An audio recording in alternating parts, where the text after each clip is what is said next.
cholesterol, alam nyo na yan, di ba? Lagi na natin tinatopic. Pero maraming tao, 33% ang mataas triglycerides. Delikado ba yan? Seryoso ba yan? Ano gamutan dito? Alamin natin. Okay? Halos pareho silang fat eh. Pero ang triglycerides, isang klase siya ng fat or lipid na nasa dugo. Diyan ginagamit ng katawan to for energy.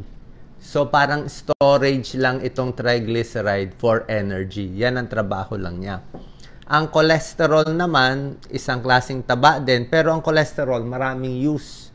Panggawa ng hormone, pang-digestion, panggawa ng vitamin D. Tapos sa diet, pwede rin tumaas dahil dito. So, mas maraming function ng cholesterol. Tsaka may good at may bad cholesterol ba. So, ito po. Pag kumain ka ng maraming fast food, ayan o, makukuha mo rin yung triglycerides. Pwede rin tumaas. Diyan. Tapos may store yan sa katawan. Ang cholesterol naman, dalawang klase.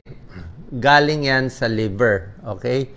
Pag yung liver ang gagawa ng cholesterol, LDL, ito yung bad cholesterol, lechon de leche. Yan ang short cut natin. So, LDL, ito yung bad cholesterol na nagbabara sa mga ugat.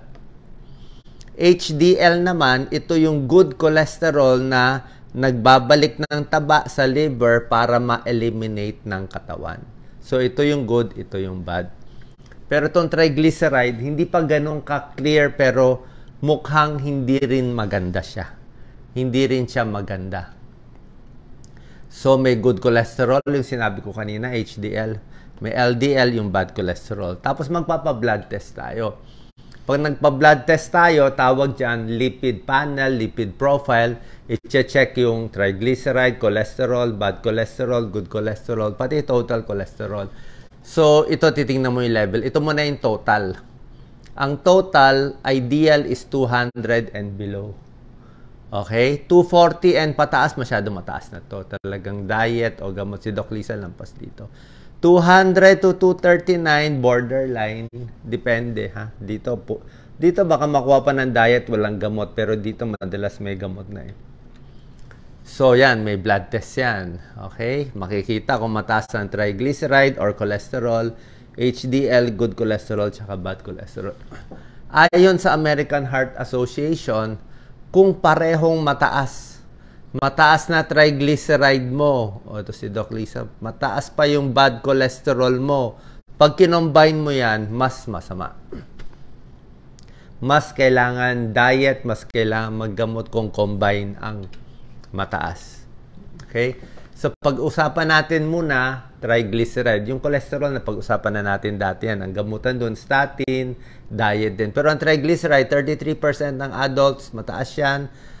At nakita nila, ang triglyceride connected din sa sakit sa puso, heart attack, stroke.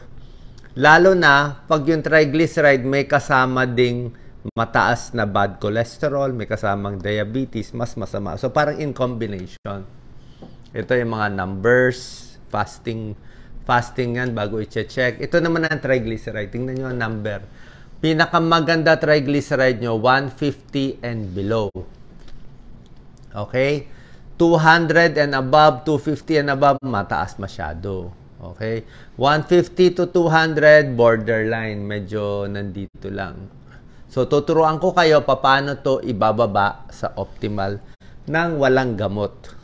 Meron pa nga lampas 500, sobrang taas. So, masama ba siya? Actually, yung cholesterol, mas proven na pag mataas ang cholesterol, mas nagbabaray maugat. Pero yung triglyceride, hindi ganoon kadami yung pag-aaral. Although nakita nila, pag mataas triglyceride mo, baka